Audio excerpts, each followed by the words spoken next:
Okay, so ni BMW M4 GT3 2022. So ni lagi berat lah compare dengan yang tadi tu. Gila.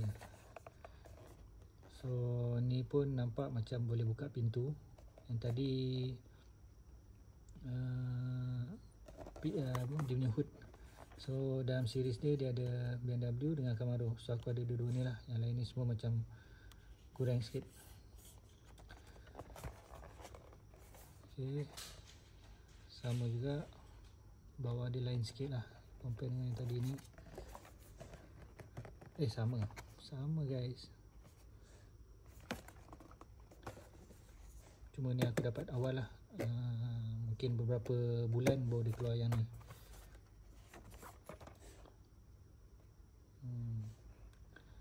Okay, berat.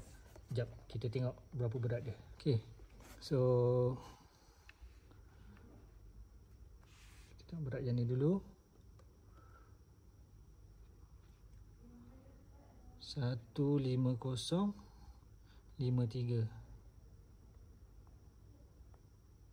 Okay, aku lockkan sini dulu. 15053. Kat tepi. Yang ni 140. Of course lagi ringan walaupun dia scale 1/6 besar lagi kan. Tadi aku cakap. And BMW ni kita tengok balik dia rasa lebih berat. See, 169, 15. So lagi berat lah dia daripada yang lain. Aku pegang pun dah rasa memang solid. Scale sama 143. Okay. Detail dalam dia pun kemas.